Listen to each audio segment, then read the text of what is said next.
Yeah. We've got a population of 68 million. This is a huge demographic change. This is basically cultural vandalism. Yeah. And I don't think it's far right or racist to say that when you have a country that you've been brought up in, when you've been part of building this progressive, tolerant society to be proud of, exactly the sort of thing that you would imagine is attracting so many people to come here.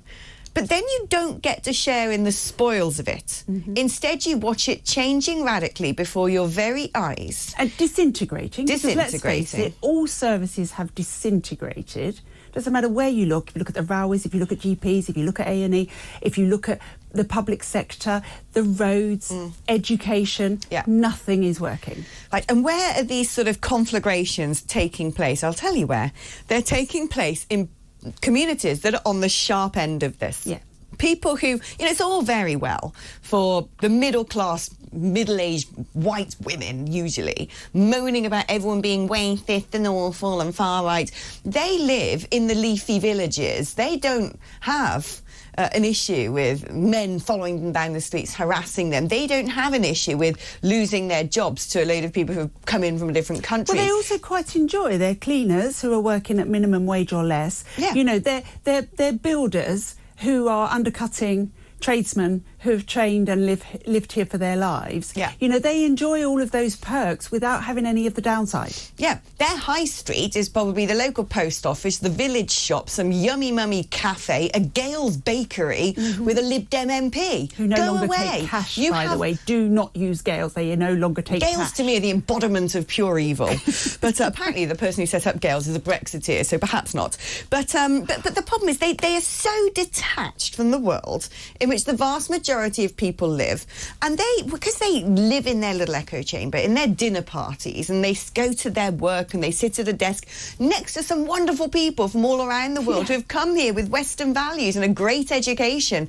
They think that this is reality for everybody and have no idea that they're basically in the top privileged 5% of the country, and everybody else is on the sharp end of this. Yes, absolutely. And, you only need to look around the country to see that what happens when multiculturalism fails, which it has in this country now, is you just get collections of ghettos, silos. We've seen it in London. We had, ages before these poor little babies were murdered in Southport, we saw in London, in Whitechapel, riots where cars were being overturned and fires were being started.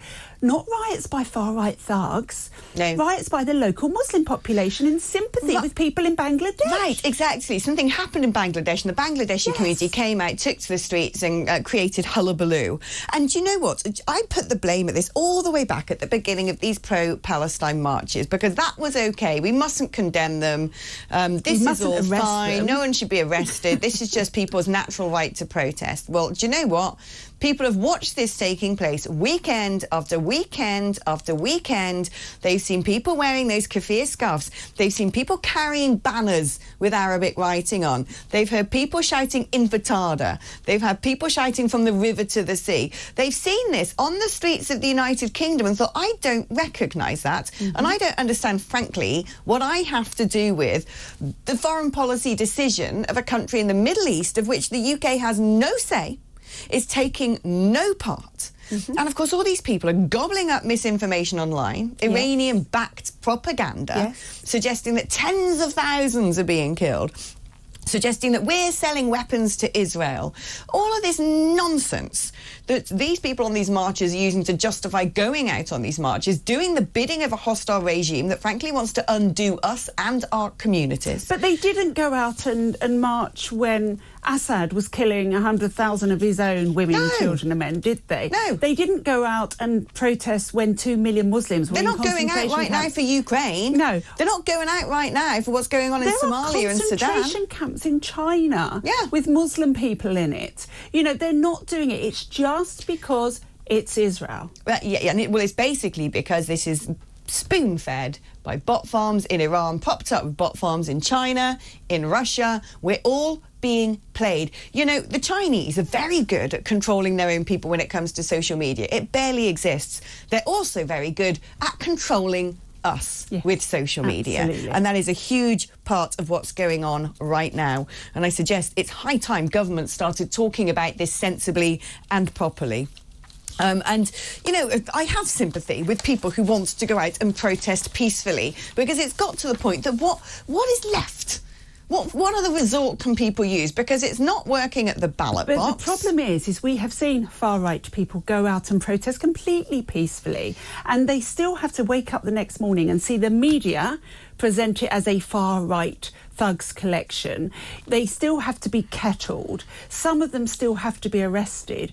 When they do go out and protest peacefully, we have brought this on ourselves. It's wrong, and it is not going to achieve what people want, but we have brought this on ourselves. I don't think we have. They have. They have. Right. Your thoughts, please. 0344 499 1000 is the number.